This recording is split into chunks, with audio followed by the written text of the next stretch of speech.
内見動画好きの皆さん、こんにちは。不動産 YouTuber のハッシーです。いつもご視聴いただきありがとうございます。本日はお知り合いの方から使わなくなったご実家を売却したいとご相談をいただき、2時間かけてやってまいりました。こちらは兵庫県加古川市。今回ご紹介するお住まいは土地面積約175坪、建築年数は不詳、おそらく100年以上経つ平屋住宅になります。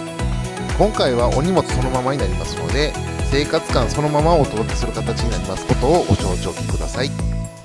気になる価格情報と販売条件は右上のこちらをクリックしてください。そんなわけで本日は兵庫県加古川市より築100年以上の畑付き平屋住宅をご紹介させていただきます。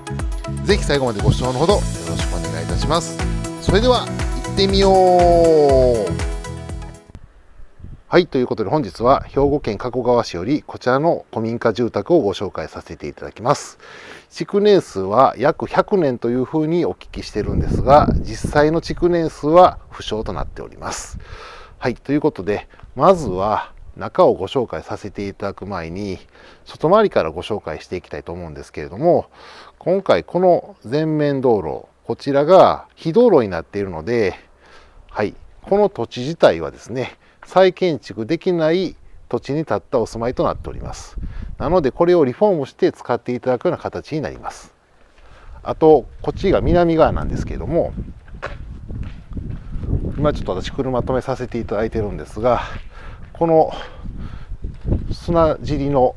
この敷地につきましては防火水槽の場所のようで、一応車をねこんな感じで止めてもいいということで止めさせていただいてるんですが、ここにね土がちょっと若干持ってある部分はなんか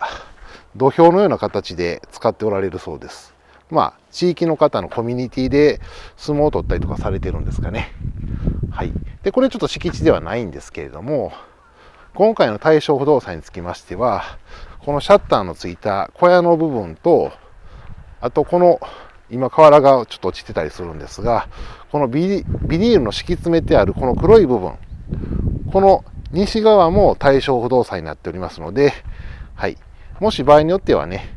きちんとここ手入れしていただいて畑作業をね隣でしていただくことができるような敷地になっておりまして、この敷地も含めて今回の対象不動産は約175坪の土地となっております。はい、こんな感じで横にね通路がついてるんですね。はい、多分これはひょっとしたら井戸なんですかね。はい、もう詰まってしまってますけどね、以前は使えたんでしょうね。でこちらに勝手口があるんで、今もちろん鍵は閉まっていますけども、ここから出入りしてここで農作業をしていただけるような形になっております。はい、また正面に戻ってきたんですが、ちょっと門がね風で開いちゃってるんですが、中につきましてはこんな感じで、こっちが南側ですね。はい、ちょっとこの辺も少し手入れは必要になってきますね。はい、でここにね門がありまして、こっちがまた南側の庭なんですけども、ちょっとこれ開けられないんですが、こんな感じで覗いていただくと、南側はちょっとね荒れてはいるんですけども、手入れを加えていただければ立派なお庭になりそうです。それでは早速年季の入ったこの建物の室内をご紹介させていただきます。オープン。玄関開けるといきなり土間ですね。非常に広い土間スペースになっております。さすが築100年以上経ったお住まいですね。すごく貫禄がある玄関スペースになっております。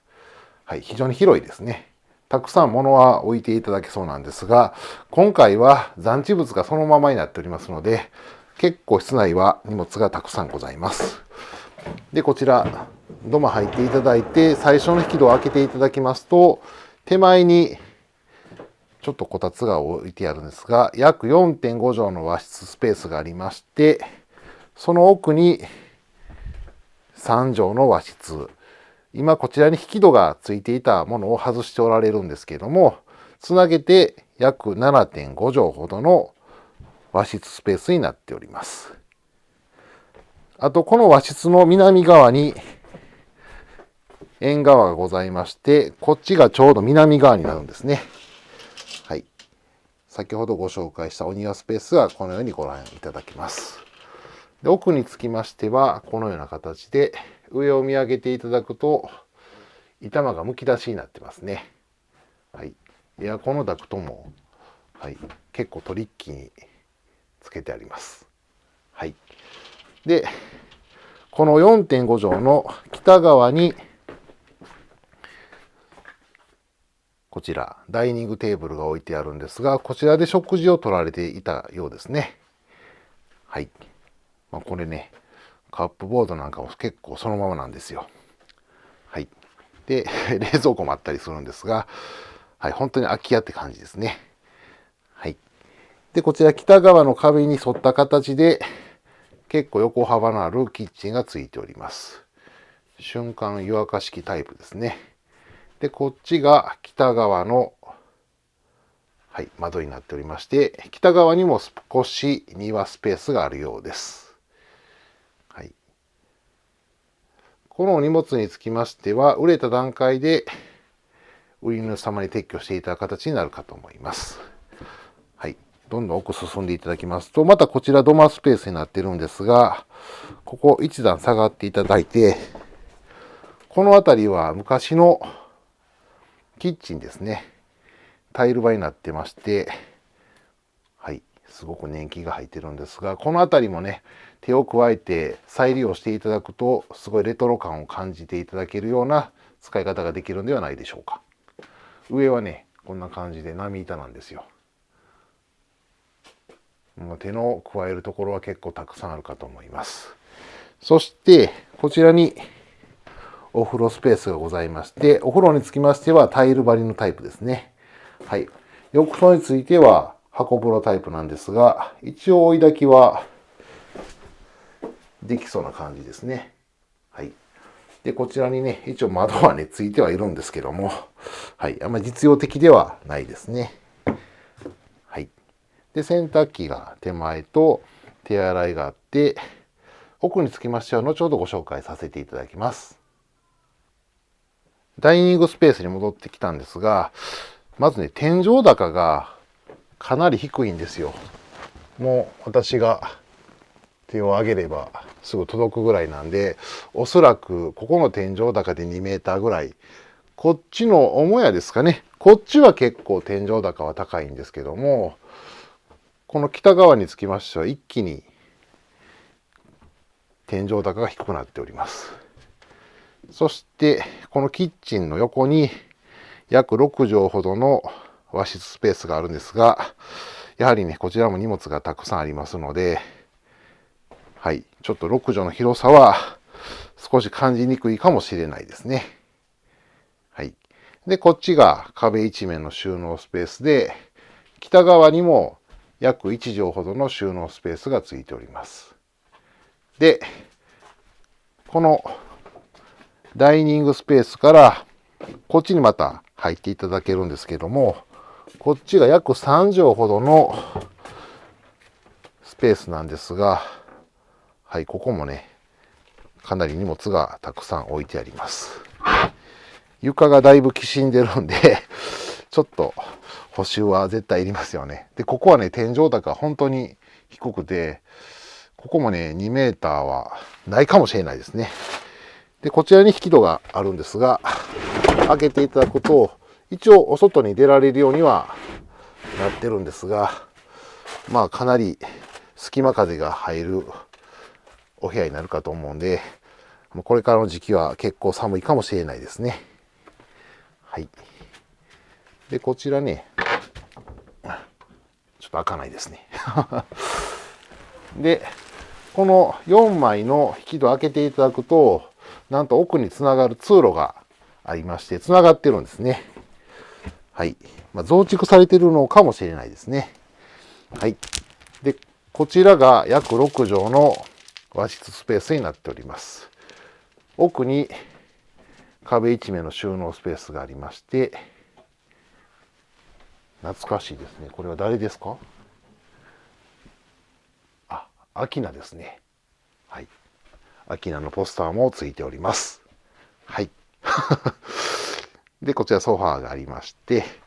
で、この6畳の和室の北側にもこのように縁側がありまして、ここにね、扉があるんですが、実はこの扉が奥にトイレなんですね。はい、トイレの位置がかなり奥まったところについております。今回は1箇所のみですね。はい。で、こちら吐き出し窓があって、ちょっとね、気持ち、そんなに広くはないんですが、お庭スペースがございます。ちょっと草がね、うっそうと生えてますけどね。で、この縁側の奥に、さらにこう倉庫スペースがありまして、ここもね、かなり荷物がたくさんあるんですよ。覗き込んでいただくと、こんな感じで奥までぎっしりお荷物が詰まってまして、奥にね、扉があるんでお庭から出入りできるようにはなっているようですね。一旦こちらの和室スペースに戻ってきたんですが、この6畳の隣のこちらのお部屋、こちらは約8畳の和室になっております。はい、今回建物古いので、おそらく京間サイズで作られたお住まいだと思うので、通常の8畳よりも広く感じます。なんか10畳ぐらいある感じがしますね。で、この和室につきましては、上に欄間もついておりまして、床のスペースがこちらですね。エアコンはかなり古いものがついております。はい、倒れないようにね、突っ張り棒で固定されている棚が、タンスですね、がありましたり、あとこちら、床の間と立派な書院スペースになっております。ここもね、しっかり手を加えればすごく雰囲気が出るんではなかろうかといった形になっています。ちなみにこの8畳につきましては非常に天井高は高いですね。6畳の部屋も、ここもね、比較的広く取ってあります。はい。で、この6畳の、8畳ですね。はい。8畳のお部屋の南側にも、ちょっとこちらはカーペットが敷かれた縁側がついております。はい。で、こっちがね、南側のお庭スペースなんですが、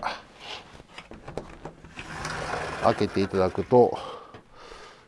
石とかね、松の木とか結構たくさんあるわけなんですが、ここも整備をしていただければ非常に雰囲気は良くなるんではないかなといった形ですね。はい。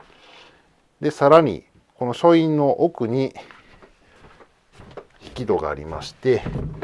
ちら開けていただくと、はい、荷物がぎっしり詰まってるんですが、こちらも収納スペースになっております。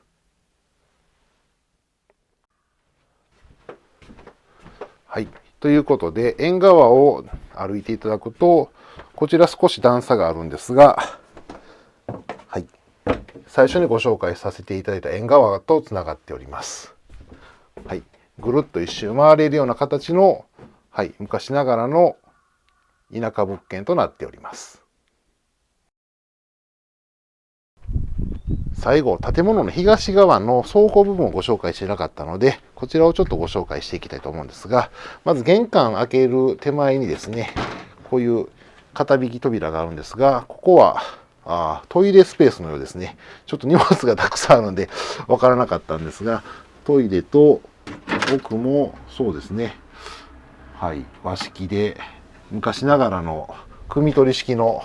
タイプのトイレがついておりました。で、こちらに水栓がありまして、奥入っていただくと、この辺りもね、かなり年季が入ってまして、この扉開けていただいた奥には、ここが東側の、はい、物置スペースになっております。こちらも非常にたくさん物がありますね。はい、上はこんな感じで、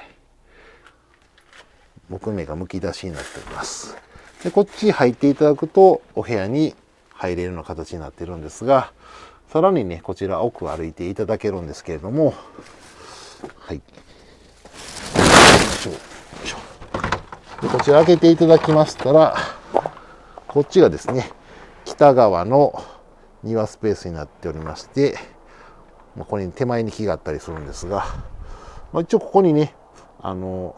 鉄の扉があるんで、ここを開けていただいたら、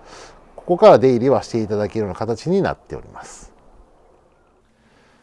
ちなみに屋根なんですけれども、こちら見ていただくと、このメインになる母屋の方ですかね、こちらは波板が敷き詰められてあるんですが、以前はかやぶきの建物だったようで、メンテナンスをね、簡素化するためにこのような波板で構成されているようですね。ただ結構この辺はもう腐食してきたりしているので、ちょっと交換は必要になってくるのかなといった形なんですが、その奥の建物につきましては全て瓦で作られたお住まいとなっております。はい、ということでいかがだったでしょうか。建物は荷物もそのままで、撤去と手入れもかなり必要です。まだ再建築ができないのでリフォームしてご利用いただく形になるかと思いますが、費用が結構かかりそうなので、この動画がご自身で DIY して住みたいという方のお目に届けば幸いです。のんびり平屋で過ごしたい方、自身で DIY を楽しみたい方、畑で自給自足しながら田舎暮らしを堪能したい方におすすめです。動画をご視聴いただき、実際に内覧してみたいと思っていただけましたら、こちら弊社のフリーダイヤルまたは LINE 公式アカウントよりお問い合わせください。またこういった親の実家を相続して放置されている空き家でお困りの方、ぜひ弊社までお問い合わせください。遠方の方でもオンラインで対応いたしますので、お気軽にお問い合わせください。最後にご覧いただいてのご感想をコメント欄に、チャンネル登録以上に高評価ボタンを押していただけると次の動画の励みとなりますので、ぜひポチッとよろしくお願いいたします。本日の一句 DIY できる方ならぜひ買って。本日もご視聴いただきありがとうございました。